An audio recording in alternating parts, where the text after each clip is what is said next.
in the industry is that no matter what you know, it's changing from week to week, from month to month.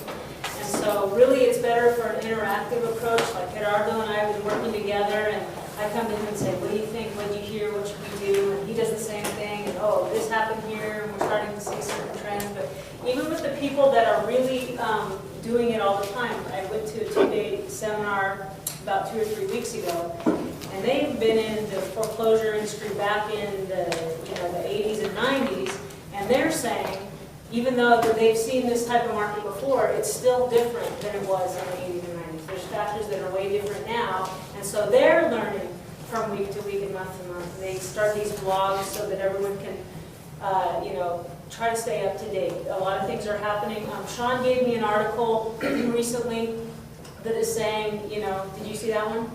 Yeah. That even legislation is, are we going to do a bailout, or are we going to at least stop 1099ing these poor homeowners, which is please, after they've lost everything, they get a 1099, it just, doesn't make a lot of sense. I mean, I can see for investors that, for people who are just working the system, they probably deserve it, but, a lot of these people are just homeowners that, made their shot at homeownership, couldn't handle it.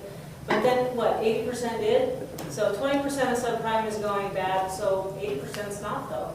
So 80% of the people who wouldn't otherwise have a chance at homeownership are getting that chance, and they're like, yes, so it's not all bad. It's just the way that you look at it. There's a lot of statistics that you can look at a lot of different sources that are showing that foreclosures, and most of those being short sales or upside down properties is really high now and increasing in quantum ways now, and most people still think we're at the beginning of the tip of the iceberg. And especially as all these option arms reset this year and next year, are you going after people who their loans are going to reset and try to refi them? We are. Okay. We have reports that are coming out quarterly, just letting us know when they're coming due and trying to get them into something. And how successful are you statistically in refinancing them before their loan resets and their payments go woo? Pretty successful.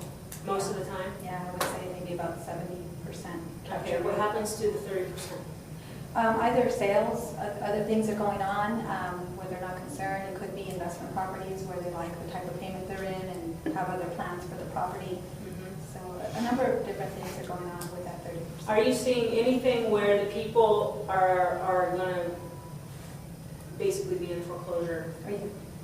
if they either can't refinance or that when that resets? What we're capturing is people heading in that direction, so they're making the change, and that's why we're targeting them. But there's a lot of people that have already gone beyond that and have already started notice of defaults and things of that sort. So it's just hard to really tap into that because there's a whole different department for that follows it, foreclosure departments. So they don't really give us that insight. But when we get the phone calls coming in, and we're calling also out of our office twice a week, 2 hours a day in the evenings, and capturing whatever we can with that business. And what are you doing with the people who you try to refi them and you can't, and you know that in 2 months when their loans resets that they're not going to be able to make their payment? What are you doing in those weeks? Well, the great thing is I have you all here too. Right. Because that's the ideal kind of thing, because that's one thing that's also been suggested to people who are following foreclosures and doing short sales and all of that, is that we get those leads of those people in those auction arms and market to them. So please, everyone just sort of pitch in, because like I said, it's everybody. Don, I read yesterday or the day before yesterday in an article where somebody said that there were going to be 2 million homes in foreclosure in the next 2 years.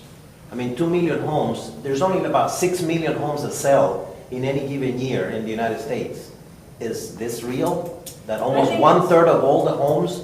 What, in California? No, this is nationwide. Nationally? Yeah. Well, although I'm very optimistic about life in general, I think that I tend to buy into that we could be into that home prices across the board will fall for the first time since what, the Great Depression? Right? Since the Great Okay, But, I mean, I look at all sorts of different newsletters and different things like that, and the thing that makes sense to me is we're in for a lot bigger surprise than anyone's led us To believe? to believe, but that doesn't mean it's a bad thing necessarily. I think you just have to look at it realistically. Now, when Lyria got released from NAR, I told you this already, you know, he's been like sugarcoating the whole real estate industry since the winter time, really.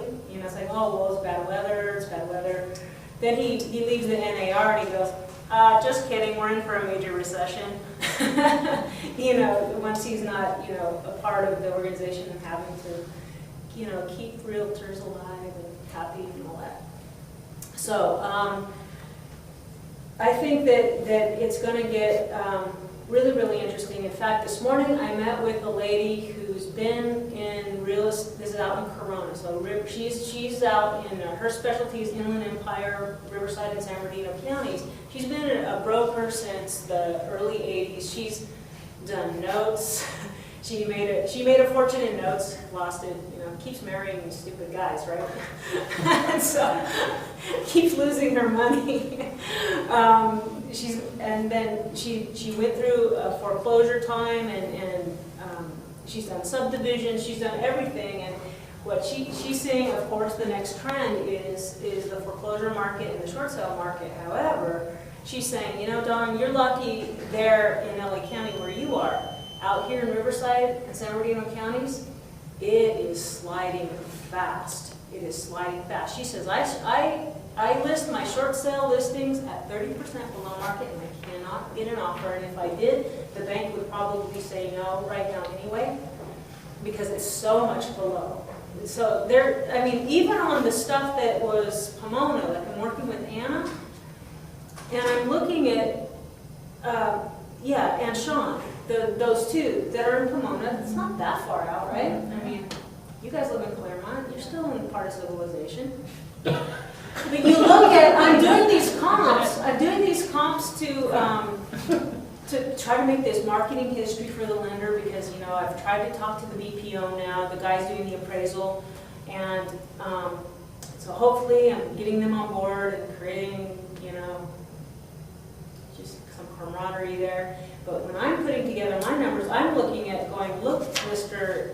Washington Mutual, Mr. New Century, you see, and here's my comps, and I'm going to have, this is like this, 12, and this is in a tight little area, very close comp, 12 actives, most of them been on the market for 30 to 180 days, and then I've got maybe one pending, and maybe one or two closed, and about 8 expireds.